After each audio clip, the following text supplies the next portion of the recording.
بسم اللہ الرحمن الرحیم۔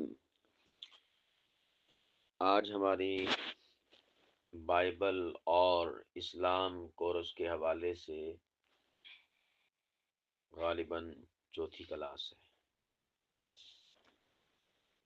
آج کی اس نشست میں ہم ابتداءً عہد نامہ جدید یعنی اولڈ ٹیسٹمنٹ کے علاوہ جو نیو ٹیسٹمنٹ ہے اس کی چند کتب کا تعارف باقی ہے، وہ ہم تعارف جانچ کر، دیکھ کر، سمجھ کر اس کے بعد پھر انشاءاللہ آگے چلیں گے۔ ہم کل رسولوں کے اعمال سے متعلقہ کتاب کے بارے میں گفتگو کر رہے تھے۔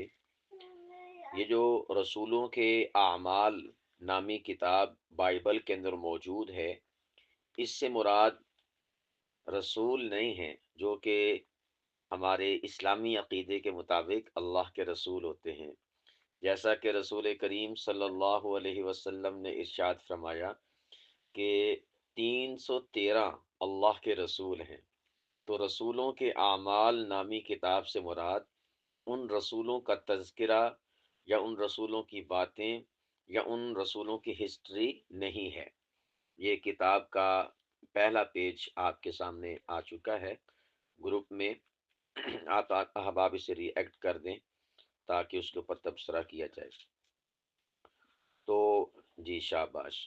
رسولوں کے اعمال سے مراد ہے کہ حضرت عیسیٰ علیہ السلام کے جو حواریین تھے، جو ان کے اصحاب تھے، ان کے مددگار تھے، انصاری تھے، انہوں نے عیسیٰ علیہ السلام کی تعلیمات کو جو پوری دنیا میں پھیلایا، تو ان پھیلانے والوں کو رسول کہا جاتا ہے۔ یعنی جو قاصد دین مسیحیت بنے یا اسی طور پر سفیران دین مسیحیت بنے، ان کو بائبل یا بائبلی لوگ رسول کے نام سے یاد کرتی ہے۔ تو اس کتاب کے اندر رسولوں کے اعمال سے مراد ان کا ذکر کیا گیا ہے، جس میں سر فہرست ایک نام ہے پولوس۔ یہ بات بڑی اہم امپورٹنٹ ہے، اہمیت کی حامل ہے، جو ابھی کرنے لگا ہوں، اور وہ یہ ہے، اگر آپ کے پاس کاپی پنسل موجود ہے تو آپ اس بات کو لکھ لیجئے کہ دور حاضر میں جو ہمیں مسیحیت یا عیسائیت نظر آ رہی ہے، یہ حقیقت میں نہ مسیحیت ہے اور نہ ہی عیسائیت ہے، بلکہ یہ پولوسیت ہے۔ جی، یہ بات نوٹ کر لی، یہ کیا ہے؟ پولوسیت۔ میں لفظ لکھ کر آپ کے سامنے ادھر سینڈ کر رہا ہوں، آپ اپنی کاپی پر لکھ لیجیے گا۔ جی، لفظ گروپ میں آ گیا ہے۔ تو یہ جو کہتے ہیں نا ہم مسیحی ہیں، دراصل یہ پولوسی ہیں۔ جو کہتے ہیں کہ ہم عیسائی ہیں، تو یہ پولوسی ہیں، عیسائی نہیں ہیں۔ جو کہتے ہیں ہم کرسچن ہیں، وہ کرسچن نہیں ہیں بلکہ پولوسی ہیں۔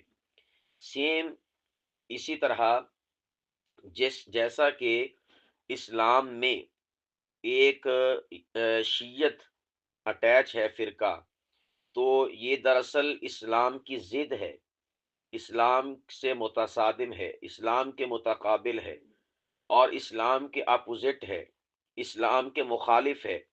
تو جو حیثیت اسلام میں شیعیت کی ہے، یوں ہی سمجھ لیجئے کہ دین مسیحیت میں وہی حیثیت پولوسیت کی ہے۔ میں اس پر تھوڑی سی روشنی ڈالنا چاہوں گا، اور آپ احباب کے جو دبیز پردے ہیں ان کو اٹھانا چاہوں گا۔ اس کو آپ نے دل دماغ پر ضرور نقش کرنا ہے، بہت سارے عقدے حل ہوں گے۔ میرے پیارو، یہودیوں نے عیسیٰ ابن مریم سے ان کی کھری، خالص اور حق پر مبنی تعلیمات کا انکار کیا، اور حضرت عیسیٰ علیہ السلام سے بدلہ لینے کے لیے انہوں نے کیا کیا؟ یہ جو پولوس ہے نا، پولوس، یہ عیسائیوں کے ہاں بہت مقدس ہے، یعنی پولوس ایک شخص کا نام ہے، پولوس، یہ عیسائیوں کے ہاں بہت مقدس، بڑا معتبر، بڑا معتمد، بڑا محتشم اور بہت زیادہ ذی قدر، ذی احتشام، ذی وقار شخصیت اور پرسنالٹی کے طور پر جانا جاتا ہے۔ عیسائی لوگ کبھی بھی اسے پولوس نہیں کہتے، بلکہ ہمیشہ لفظ بولتے ہیں مقدس پولوس۔ میری باتیں آپ کو سمجھ آ رہی ہیں کہ نہیں؟ بتائے کوئی ساتھی؟ جی ٹھیک ہو گیا۔ عیسائی لوگ اسے پولوس نہیں کہتے، بلکہ عزت و احترام اور وقار کی بنا پر اسے مقدس پولوس کے نام سے یاد کرتے ہیں اور اس کا بڑا احترام کرتے ہیں۔ تو میں نے عرض کیا کہ یہ جو دور حاضر کا دین مسیحیت ہمیں نظر آ رہا ہے، یہ دراصل دین پولوسیت ہے۔ حقیقت اس کی کیا ہے کہ یہ جو پولوس نامی شخص تھا، یہ پہلے یہودی تھا، حضرت عیسیٰ علیہ السلام کے مخالف تھا اور ان کو نعوذ باللہ ستاتا تھا۔ لیکن بعد میں اس نے سوچا کہ یار اس طرح سے تو میں بالکل عیسیٰ علیہ السلام کے مد مقابل ہوں، کیوں نہ کوئی ایسی گزند، کوئی ایسی تکلیف پہنچاؤں کہ جو دائمی ہو، کہ جس کا توڑ کسی کے پاس موجود نہ ہو۔ تو پولوس صاحب نے کیا سوچا؟ اس نے جو ہے حضرت عیسیٰ علیہ السلام کے دین کو قبول کرنے کا ڈرامہ رچایا، کہا کہ میں عیسیٰ علیہ السلام کا پیروکار ہوں، حالانکہ پہلے کیا تھا؟ یہودی تھا اور حضرت عیسیٰ علیہ السلام کا مخالف تھا، ان کے ساتھ ایٹ کھڑکا لگا کے رکھا کرتا تھا، یعنی ان کے خلاف سازشیں کیا کرتا تھا۔ لیکن اچانک اس نے اپنے مسیحی ہونے کا اعلان کر دیا کہ میں نے یہودی مذہب کو چھوڑ دیا اور میں دین مسیحیت میں آ گیا۔ اس کے بعد بات بہت انٹرسٹنگ ہے، اس کے بعد اس نے کیا کیا کہ لوگوں کے ہاں اس کی شہرت ہوگی، لوگ اس کے گرویدہ ہو گئے اور یہ بیان بڑا اچھا کیا کرتا تھا۔ اس نے پھر دین مسیحیت سے بدلہ لینے کے لیے اپنی باتوں میں لوگوں کو لا کر گرویدہ بنا کر لوگوں کے اندر اس نے غلط عقائد کو انجیکٹ کر دیا، غلط عقائد کو لوگوں کے اندر داخل کر دیا، شامل کر دیا اور دین مسیحیت کا حلیہ بگاڑ کے رکھ دیا۔ مثال کے طور پر میرے پیارو، اس وقت جو عیسائی ہیں، کرسچن ہیں، یہ ختنہ نہیں کرواتے۔ سن رہے ہیں باتوں کو؟ میری کوئی آواز آ رہی ہے اب تک کہ نہیں؟ جی، یہ کیا نہیں کرواتے؟ ہاں، ختنہ نہیں کرواتے، یار چھوڑو، ختنہ نہیں کرواتے، سارا مضمون نکل جاتا ہے، ختنہ نہیں یہ کرواتے۔ تو حالانکہ یہ انجیل میں لکھا ہوا ہے کہ حضرت عیسیٰ علیہ السلام نے اپنی پیدائش کے 8ویں روز ختنہ اپنا کروایا۔ یہ کہاں پر لکھا ہوا ہے؟ بائبل کے اندر لکھا ہوا ہے اور انجیل کے اندر لکھا ہوا ہے، جو کہ ان کے ہاں انجیل سمجھی جاتی ہے۔ لیکن آج عیسائی لوگ ختنہ نہیں کرواتے۔ یہ ایک بات اظہر من الشمس ہے، ایسی بات بھی نہیں ہے کہ اس بات کے اوپر لوگوں کو معلوم نہ ہو یا ایسی بات ہو کہ جو مخفی ہو۔ عیسائی خود اس بات کا اقرار بھی کرتے ہیں اور اس کے ساتھ ساتھ یہ سبھی کو معلوم ہے کہ عیسائیوں کا ختنہ نہیں ہوتا۔ لیکن عیسیٰ علیہ السلام نے اپنا ختنہ 8ویں دن کروایا۔ تو اب سوال یہ پیدا ہوتا ہے کہ نبی تو ختنہ کروا رہا ہے، حتیٰ کہ بائبل کی جو ابتدائی کتابیں ہیں، یعنی جنہیں اولڈ ٹیسٹمنٹ کہا جاتا ہے، عہد نامہ عتیق کہا جاتا ہے، اس میں بڑی وضاحت اور بڑی صراحت کے ساتھ لکھا ہوا ہے ابراہیم علیہ السلام کے زمانے سے ختنے کا آغاز ہوا۔ ہم انشاءاللہ اگلی نشستوں میں اس کو پڑھیں گے۔ تو اللہ سبحانہ و تعالیٰ نے ختنہ کیوں کروایا؟ یعنی عضو مخصوص کی مخصوص جو کیا نام ہے، جھالر ہوتی ہے، جلد ہوتی ہے، ماس ہوتا ہے، اس کو کٹانے کا حکم کیوں ارشاد فرمایا؟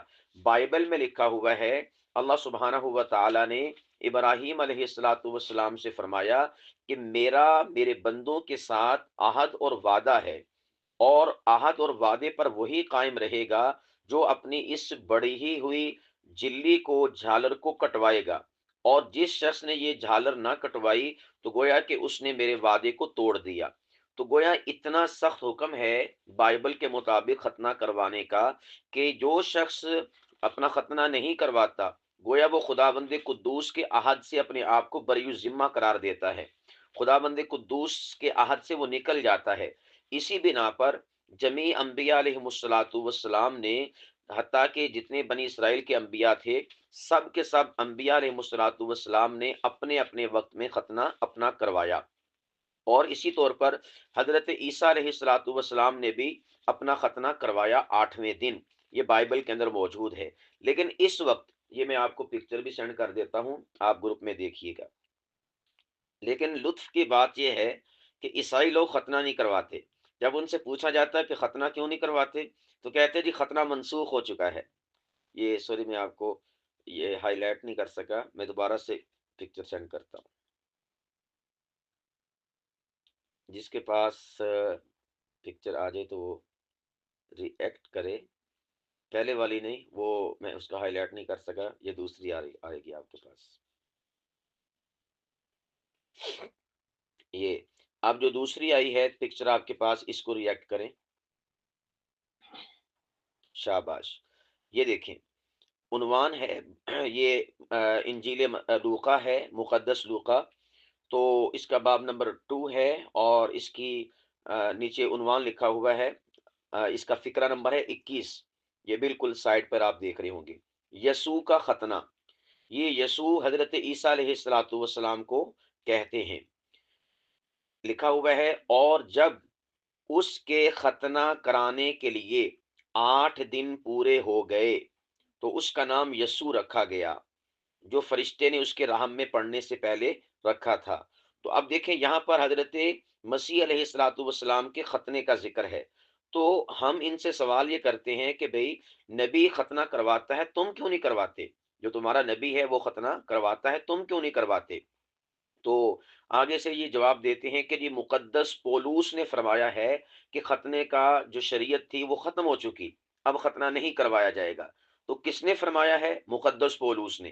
اب دیکھیں کتنی بات عقل سے ماورا ہے کہ نبی کروا رہا ہے، اور نبیوں کے ساتھ اللہ نے عہد باندھا ہے، بائبل میں لکھا ہوا ہے، اور حتیٰ کہ بائبل میں ہی لکھا ہے، یعنی اناجیل کے اندر حضرت عیسیٰ علیہ السلام فرماتے ہیں کہ جو ما قبل کی شریعتیں ہیں، بالخصوص شریعت موسوی، میں اس شریعت کو مٹانے نہیں آیا، اس شریعت کو ختم کرنے نہیں آیا، بلکہ میں تو اس شریعت کے جو احکامات ہیں ان کو نافذ کرنے کے لیے آیا ہوں۔ یہ حضرت عیسیٰ علیہ السلام کا فرمان ہے، اور یہ اناجیل کے اندر لکھا ہوا ہے۔ فرماتے ہیں کہ میں شریعت موسوی کو ختم کرنے کے لیے نہیں آیا، بلکہ میں تو شریعت موسوی کو نافذ کرنے کے لیے آیا ہوں۔ تو اگر بالفرض شریعت موسوی کا بھی حکم مان لیا جائے ان کے ہاں، تو پھر بھی عیسیٰ علیہ السلام فرماتے ہیں کہ میں تو اس شریعت کو نافذ کرنے کے لیے آیا ہوں۔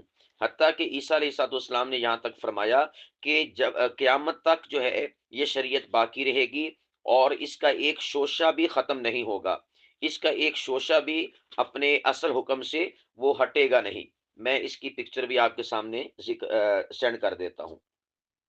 تو جب اتنی وضاحت اور صراحت کے ساتھ حضرت عیسیٰ علیہ السلام اس بات کو بیان کرتے ہیں کہ میں سابقہ شریعت کا پابند ہوں، تو سابقہ شریعت میں بھی موجود ہے ختنہ، اور اناجیل کے اندر بھی موجود ہے ختنہ، تو پھر بھی یہ عیسائی لوگ جو ہے وہ ختنہ نہیں کرواتے۔ کس کے پیچھے لگ کر؟ مقدس پولوس کے پیچھے لگ کر۔ یہ آپ کے پاس پکچر آئی ہے، اسے ری ایکٹ کیجئے گا، شاباش۔ یہ میں نے انجیل متی، وہ بالکل اوپر آپ دیکھیں گے، لائن جو اوپر والی ہے وہاں پر لکھا ہوا ہے مقدس متی۔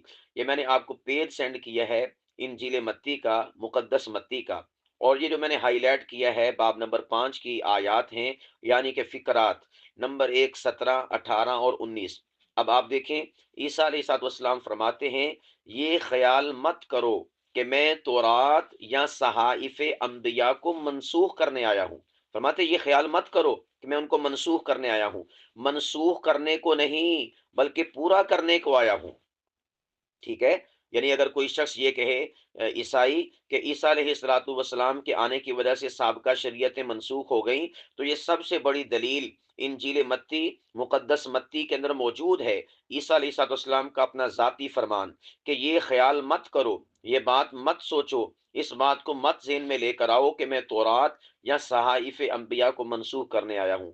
نہیں نہیں، منسوخ کرنے کو نہیں بلکہ پورا کرنے کو آیا ہوں، کیونکہ میں تم سے سچ کہتا ہوں کہ جب تک آسمان اور زمین ٹل نہ جائیں، شریعت کا ایک نقطہ یا ایک شوشہ ہرگز نہ ٹلے گا جب تک سب کچھ پورا نہ ہو جائے۔ گویا کہ عیسیٰ علیہ السلام اس مقام پر جو سابقہ شریعتیں ہیں ان کی بالادستی کی بات کرتے ہیں، اور ان کے جو احکامات ہیں ان پر عمل کرنے کی بات کرتے ہیں کہ میں شریعتیں منسوخ کرنے نہیں آیا، بلکہ جو سابقہ شریعتوں کے احکامات ہیں میں بھی اسی پر عمل کروں گا، اور میری جو قوم ہے، جو میرے ماننے والے ہیں، وہ بھی اسی پر عمل کریں گے۔ تو ہم عیسائیوں سے کہتے ہیں سابقہ شریعت میں بھی موجود ہے کہ انبیاء علیہ الصلوۃ والسلام نے ختنہ کیا اور کروایا، اور اسی طور پر آپ کی جو انجیل ہے اس کے اندر بھی یہ بات مذکور اور موجود ہے، جیسا کہ میں نے آپ کے سامنے انجیل لوکا کا باب نمبر 2 اور اس کا جو فقرہ نمبر 21 ہے وہ سینڈ کیا کہ یسوع کا خود ختنہ ہوا، تو پھر آپ ختنہ کیوں نہیں کرواتے؟ ایک ہی جواب وہ دیتے ہیں کہ جی مقدس پولوس نے فرمایا کہ ختنہ نہیں کروانا۔ تو پھر ہم کہتے ہیں کہ پھر آپ اپنے آپ کو پولوس کی طرف منسوب کرو، نہ یہ کہ مسیح ابن مریم کی طرف اپنے آپ کو منسوب کرو۔ یہ بات میری سمجھ آئی آپ کو کہ نہیں؟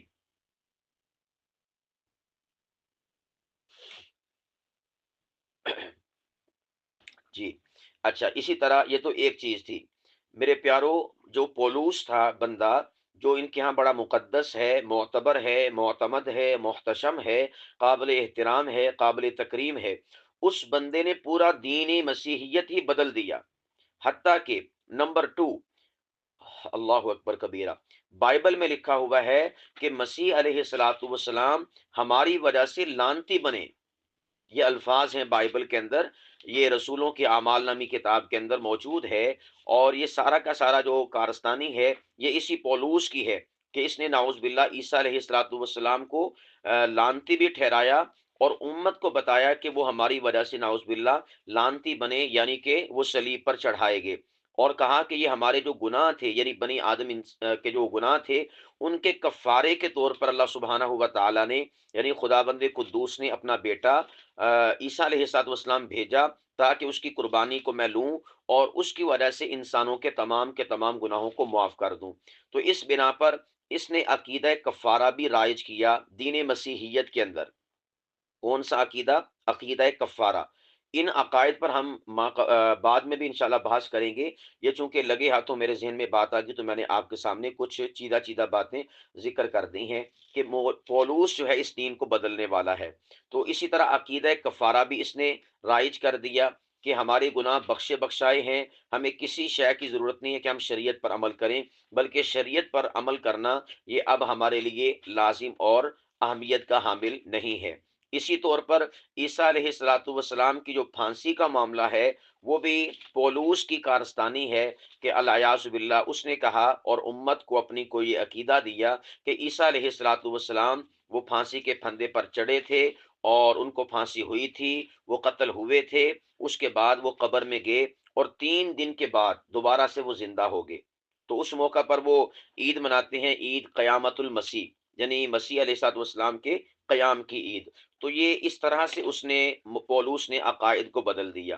سیم جو یہودیوں نے اسلام کے ساتھ کیا کہ نبی پاک علیہ الصلوۃ والسلام سے ڈائریکٹ بدلہ آمنے سامنے تو لے نہیں سکتے تھے، انہوں نے کیا کیا کہ مسلمانوں کے اندر ہی ایک فرقہ لانچ کر دیا جسے شیعیت کہا جاتا ہے، جسے رافضیت کہا جاتا ہے، تاکہ اسلام کے مقابلے میں ایک اور اسلام کے نام پر فتنہ اور فرقہ کھڑا کر دیا جائے تاکہ اسلام مٹ جائے۔ لیکن آپ احباب جانتے ہیں قرآن کریم میں اللہ سبحانہ و تعالیٰ فرماتے ہیں، نبی پاک علیہ الصلوۃ والسلام سے ارشاد فرمایا، پارہ نمبر 26 سورہ فتح اور اس کا جو آخری رکوع ہے، لقد صدق اللہ رسولہ الرؤیا بالحق، اس میں آگے جا کر اللہ پاک فرماتے ہیں لیظہرہ علی الدین کلی، اے حبیب ہم نے آپ کو دین وہ عطا فرمایا ہے جو تمام ادیان پر غالب رہے گا۔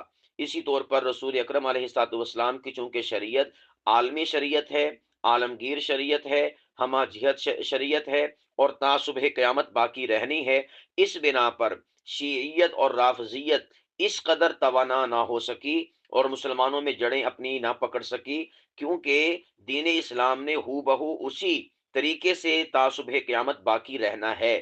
اس وجہ سے دین اسلام ان تمام تر چیزوں کے سے محفوظ چلا آ رہا ہے، حالانکہ شیعیت اور رافضیت کو بھی 1450 سال کے قریب عرصہ ہونے کو ہے۔ آپ کو پتہ ہے کہ حضرت عثمان غنی رضی اللہ تعالیٰ عنہ کے دور سے ہی اس فتنے کا آغاز ہو چکا تھا، لیکن باوجود اس کے یعنی عیسائیت تو سمجھو کہ پوری کی پوری بدل گئی، پوری کی پوری انہوں نے دین مسیحیت کو الٹ پلٹ کر دیا، بالکل چینج کر دیا۔ یعنی سمجھو کہ اس وقت مسیحیت نہیں، عیسائیت نہیں، حضرت عیسیٰ علیہ السلام کا دین نہیں، بلکہ پولوسیت چل رہی ہے۔ لیکن اسلام کی طرف جب آتے ہیں تو الحمدللہ اسلام اسی طریقے سے خالص، سچا اور سچا ہمیں دکھائی دے رہا ہے، باوجود اس کے کہ شیعت بھی ساتھ ہی ساتھ جو ہے اسلام کے سفر کر رہی ہے، اور اس گندے عقیدے نے تا صبح قیامت سفر کرتے رہنا ہے اسلام کے ساتھ۔ لیکن اسلام کے اس صاف اور شفاف، منزہ اور مقدس اور مطہر اور پاکیزہ اور کوثر و تسنیم کے پانی نے انشاءاللہ کبھی بھی گدلا نہیں ہونا۔ باتیں میری سمجھ آ رہی ہیں کہ نہیں؟ آپ کی سماعتوں سے ٹکرا رہی ہیں کہ دل سے؟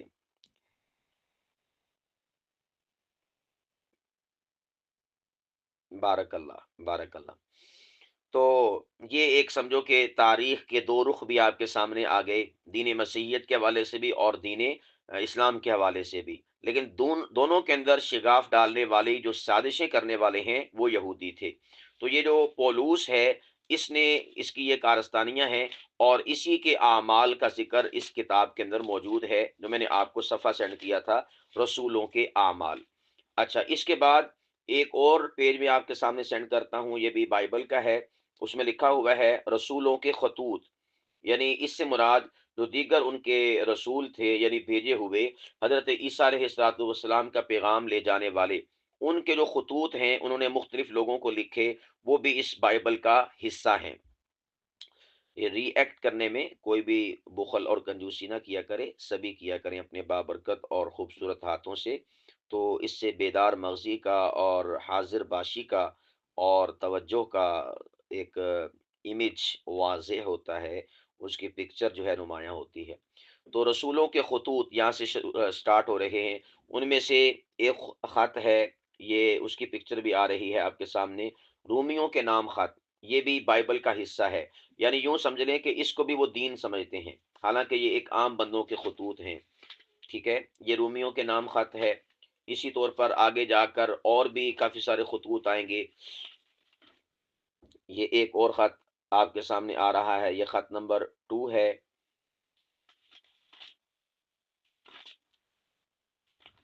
ہم آخر کی طرف بڑھ رہے ہیں، یہ انشاءاللہ بھی تعارف تھوڑی ہی دیر میں ختم ہو جائے گا۔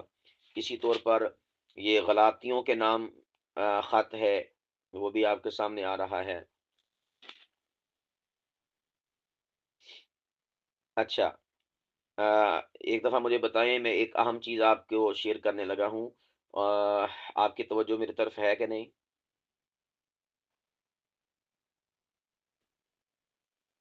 جی ٹھیک ہو گیا۔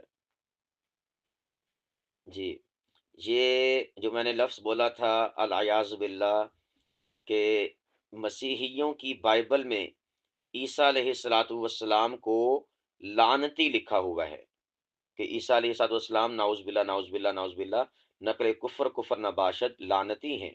یہ میں آپ کو سینڈ کر رہا ہوں وہ حوالہ، یہ بھی آپ کے پاس آئے گا۔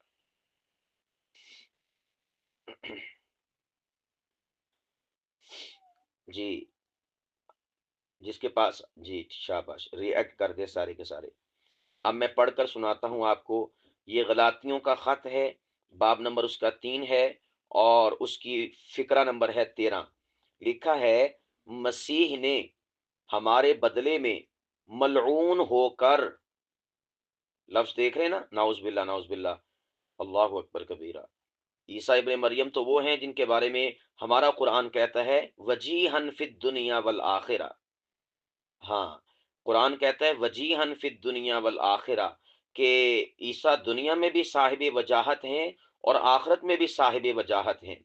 میرے پیارو، بائبل میں ہی لکھا ہے، ہم انشاءاللہ نیکسٹ پڑھیں گے کہ عیسیٰ علیہ السلام اپنے شاگردوں سے فرماتے ہیں ایک وقت آئے گا لوگ مجھے آلودہ کریں گے، میرے اوپر بہتان ترازیاں کریں گے، میرے اوپر تہمتیں لگائیں گے، میری زندگی، میرے کردار اور میرے کریکٹر کو آلودہ کریں گے، لیکن فرمایا کہ میرے بعد ایک دنیا کا سردار آئے گا، یعنی وہ اشارہ ہمارے نبی محمد مصطفیٰ کی طرف تھا۔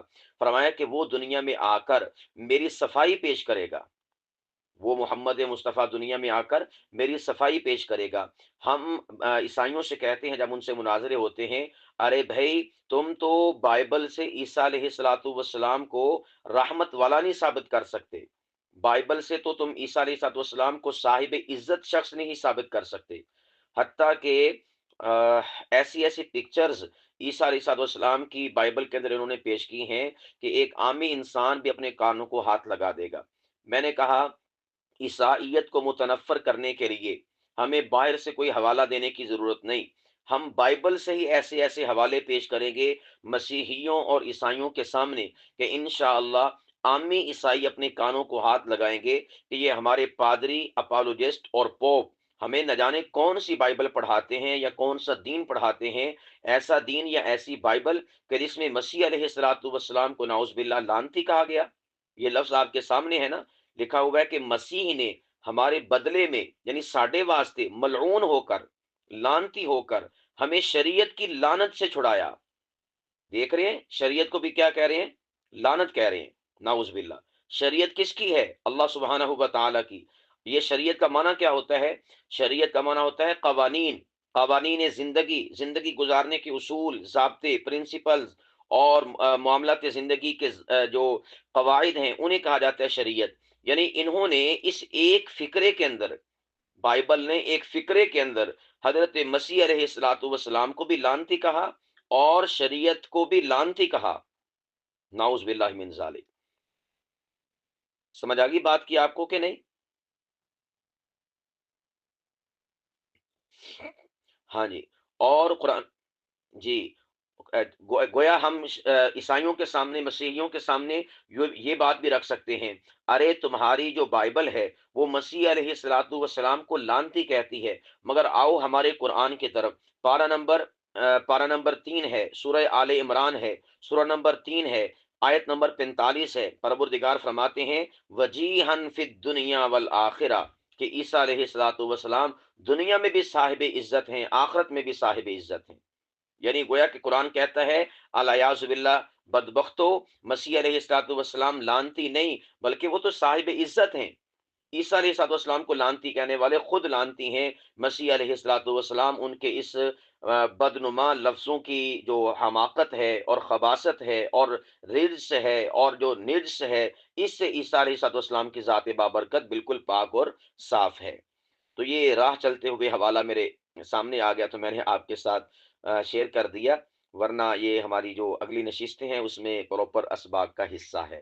اب آگے چلتے ہیں، کافی ہے، کوئی ہتھیار آپ کے پاس آیا کہ نہیں آیا مسیحیوں کے لیے؟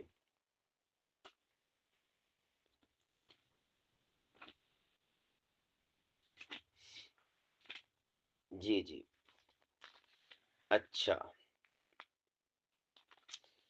اللہ اکبر کبیرہ والحمد للہ۔ چلے اب میں نے جو بات کہی تھی کہ مسیح علیہ الصلوۃ والسلام نے خود اپنی قوم سے فرمایا کہ میرے اوپر تہمتیں لگیں گی، مجھے گندا کیا جائے گا، ایک شخص آئے گا جو میری بزرگی کو بیان کرے گا، میری تعریف کرے گا۔ میں وہ حوالہ بھی آپ کے سامنے ذکر کر دوں، کیونکہ کہنے ہندیا کہ گل ویرے دی تے پھل کیڑا ہوندا؟ پھل موسم دا، سمجھ آ گئی؟ تو یہ میں حوالہ آپ کے سامنے ایک پیش کر رہا ہوں، یہ ہے مقدس یوحنا کا حوالہ۔ اس میں لکھا ہے عیسیٰ علیہ الصلوۃ والسلام فرماتے ہیں اپنے شاگردوں سے کہ میں تم سے سچ کہتا ہوں کہ تمہارے لیے میرا جانا ہی فائدہ مند ہے، کیونکہ اگر میں نہ جاؤں تو وکیل تمہارے پاس نہ آئے گا۔ تو عیسیٰ علیہ السلام پھر آگے کہتے ہیں، یہ جو آپ اوپر والا حصہ دیکھ رہے ہیں مقدس یوحنا لکھا ہوا ہے، اس کو میں نے ہائی لائٹ کیا ہوا ہے، اس میں الفاظ کیا ہیں؟ عیسیٰ علیہ السلام فرماتے ہیں لیکن جو کچھ سنے گا وہی کہے گا، ہمارے نبی کے آنے کی باتیں کر رہے ہیں، اور تمہیں آئندہ کی خبر دے گا، وہ میری بزرگی کرے گا، ٹھیک ہے، وہ میری بزرگی کرے گا۔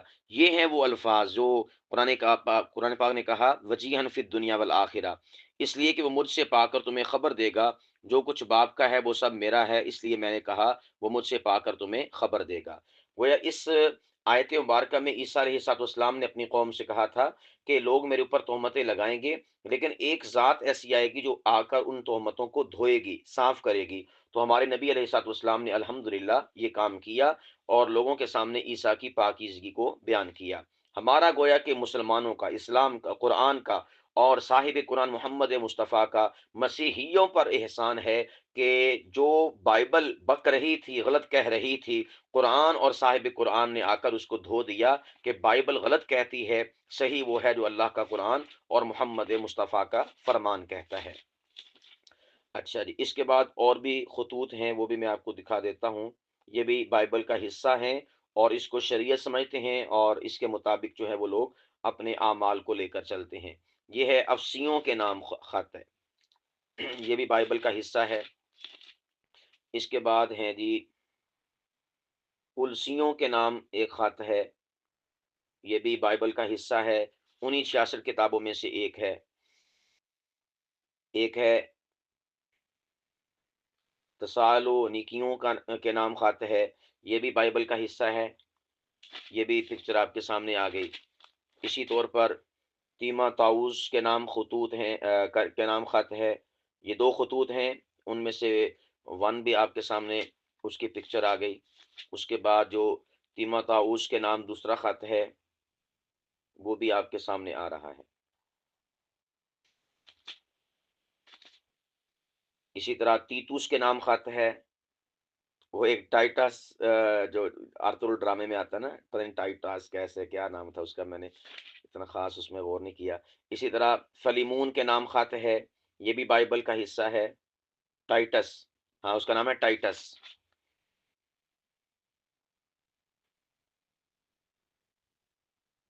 ہاں جی، ہاں جی، اچھا جی۔ اسی طرح عبرانیوں کے نام خط ہے۔ اچھا، یہ جو میں نے ابھی آپ کے سامنے آخری پکچر سینڈ کی عبرانیوں کے نام خط، اس میں ذرا آپ غور کریں، لکھا ہوا ہے نیچے، میں نے اس کو ہائی لائٹ کیا ہوا ہے ویسے پینسل کے ساتھ، باب نمبر 1 کے بالکل سامنے آپ دیکھیں، لکھا ہوا ہے کہ تو میرا بیٹا ہے، یعنی عیسیٰ کے بارے میں کہا جا رہا ہے، آج ہی تو مجھ سے پیدا ہوا ہے، اور پھر یہ کہ میں اس کا باپ ہوں گا اور وہ میرا بیٹا ہوگا، یعنی یہ اللہ پاک کی طرف منسوب کر کے عیسیٰ علیہ الصلوۃ والسلام کو خدا کا بیٹا یہاں پر کہا جا رہا ہے۔ باقی تفصیلات ہم پھر پڑھیں گے، یہ چونکہ سامنے آ گیا تو میں نے ساتھ میں تھوڑا سا کوٹ کر دیا۔ اس کے بعد جی یعقوب کے نام خط ہے، یہ بھی بائبل کا حصہ ہے۔ یہ پچھلے جتنے بھی خطوط تھے یہ سارے کے سارے پولوس کے خطوط تھے، اور ابھی کچھ خطوط عامہ آ رہے ہیں آپ کے پاس، یعنی عام لوگوں کے لکھے ہوئے خطوط۔ یہ پطرس کا خط ہے، ان کے ہاں پطرس نام بھی بہت مشہور اور متداول ہے۔ اسی طور پر یوحنا کا خط ہے، یہ بھی بائبل کا حصہ ہے۔ ہم بالکل اختتام کی جانب تعارفی حوالے سے جا رہے ہیں۔ اسی طرح یوحنا کا دوسرا خط بھی ہے، یوحنا کا تیسرا خط بھی ہے، یہ دونوں کے دونوں خطوط یہ بھی آپ کے سامنے آ رہے ہیں۔ اس کے بعد یہودا کا ایک خط ہے، یہ بھی بائبل کا حصہ ہے اور اس کے مطابق وہ عمل کرتے ہیں۔ اب آ رہا ہے آخری حوالہ ہمارے آج یہ 3-4 دن کی نشستوں کا، وہ ہے مکاشفہ۔ یہ بائبل کی سب سے آخری کتاب ہے، جس کو اس وقت میں آپ کو پکچر کی صورت میں سینڈ کر رہا ہوں اور یہ ہائی لائٹ کر کے بھیج رہا ہوں آپ کو۔ یہ بائبل کی سب سے آخری کتاب ہے، آپ یوں کہہ سکتے ہیں کہ 66 نمبر کتاب اس وقت آپ کے پاس اور آپ کے سامنے ہے۔ جی بالکل ریئیکٹ کر دیجئے گا۔ اس کو کہا جاتا ہے مکاشفہ۔ مکاشفہ یہ ایک خواب ہے، اور اس خواب کو اس کے اندر ذکر کیا گیا ہے، اور اس میں کچھ چیزیں بیان کی گئی ہیں خواب کے حوالے سے کہ کیا کیا خواب میں دیکھا، اور اسی مکاشفہ کے اندر نبی پاک صلی اللہ علیہ وسلم کے سفر معراج کا بھی تذکرہ ہے، اور حضور صلی اللہ علیہ وسلم کے 1,44,000 جو اصحاب ہیں ان کا بھی تذکرہ ہے۔ حتیٰ کہ نبی پاک صلی اللہ علیہ وسلم کے جو صحابہ ہیں ان کے جو صفات اللہ کے قرآن نے بیان کی ہیں، پارہ نمبر 18 سورۃ المؤمنون کے اندر اس جگہ پر ان صفات کو بھی بیان کیا گیا ہے کہ وہ کیسے کیسے اعلیٰ صفات کے مالک ہیں حضور علیہ الصلوۃ والسلام کے صحابہ۔ ہم ان کو انشاءاللہ بعد میں ڈسکس کریں گے جب ان کا وقت آئے گا۔ تو یہ مکاشفہ کے اندر جو ہے حضور علیہ الصلوۃ والسلام کے شب معراج کا ذکر بھی ہے، اور اسی طور پر آپ علیہ الصلوۃ والسلام کے آسمانوں میں جانے کا ذکر بھی ہے، حضور علیہ الصلوۃ والسلام کے مدینہ انٹری کا ذکر بھی ہے، آپ علیہ الصلوۃ والسلام کے 1,44,000 صحابہ کرام کا ذکر بھی ہے، اور ان کی جو صفات ہیں والا صفات ان کا بھی ذکر ہے، اور اسی طور پر حضور علیہ الصلوۃ والسلام کی جو قومیں قبیلے ان پر ایمان لے کر آئے تھے ان کا ذکر بھی اسی مکاشفہ کے اندر موجود ہے۔ یہ بائبل کی سب سے آخری کتاب ہے۔ تو یہاں پر آ کر بائبل ختم ہو جاتی ہے۔ اب میں بالکل آخری صفحہ آپ کو سینڈ کرتا ہوں جہاں پر بائبل کا اختتام ہے۔ یہ مکاشفہ نامی کتاب ہے، اس کا باب نمبر 22 ہے، یہاں پر آ کر بائبل ختم ہو جاتی ہے۔ ٹھیک ہے، یہ آخری پکچر آ گئی آپ کے سامنے۔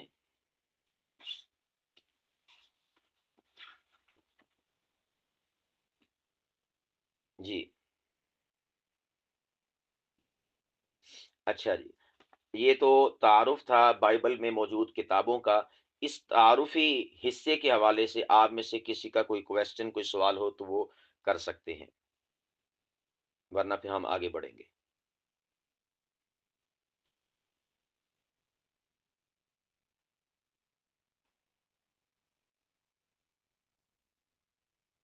جی، بائبل کا جو ہم نے تعارف پڑھا ہے غالباً 4 دن ہو گئے ہیں۔ 4 دن ہوئے کہ 3 دن ہوئے، مجھے یاد نہیں آ رہا۔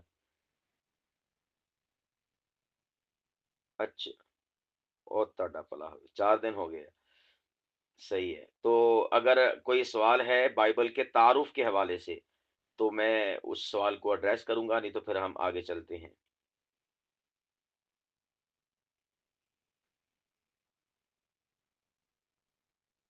جی میرا خیال نہیں ہے، صحیح ہے، چلے آگے چلتے ہیں۔ اچھا، بائبل کے اندر کئی ایک مسٹیکس بھی ہیں، اور اسی طور پر جو پیشن گوئیاں ہیں وہ بھی کئی ساری ہیں۔ تو ہم مسٹیکس کو بھی اپنا ذکر کریں گے، اور اس کے ساتھ ساتھ جو اس میں پیش گوئیاں موجود ہیں ان کو بھی ہم ذکر کریں گے۔ آپ لوگوں سے سوال یہ ہے کہ کیا اللہ سبحانہ و تعالی آسمان زمین بنا کر یا کچھ بھی کر کے تھک سکتا ہے کہ نہیں؟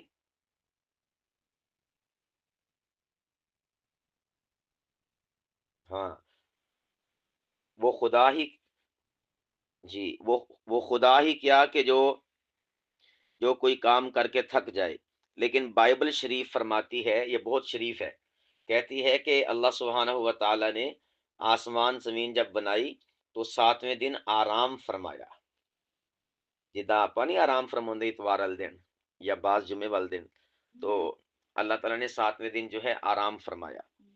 یہ آپ کے پاس حوالہ ہے، دیکھ رہے ہیں نا؟ اچھا، یہ ہے، میں نے کون سا حوالہ سینڈ کیا؟ اوپر لکھا ہوا ہے تکوین۔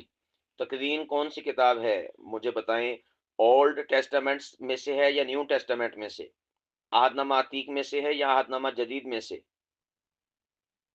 شاباش شاباش، جی ہاں، قدیم میں سے ہے، جو سب سے پہلا حصہ ہے بائبل کا اس کا، اور یہ تورات میں سے ہے، جس کو حضرت موسیٰ کی تورات اس وقت روئے ارض پر کہا جاتا ہے، یہ اس کا میں نے حوالہ ذکر کیا ہے۔ اس کا تکوین ہے اور باب نمبر 2 ہے، اور اس کی جو فقرہ ہے وہ بھی 2 ہے۔ کیا لکھا ہے؟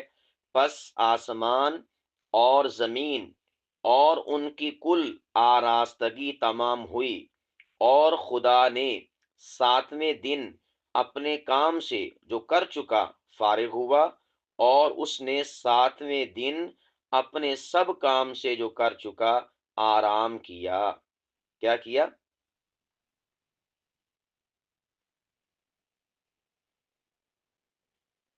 آرام کیا۔ آرام کون کردا ہوندا؟ جڑا تھک جائے وہی آرام کردا ہوندا نا۔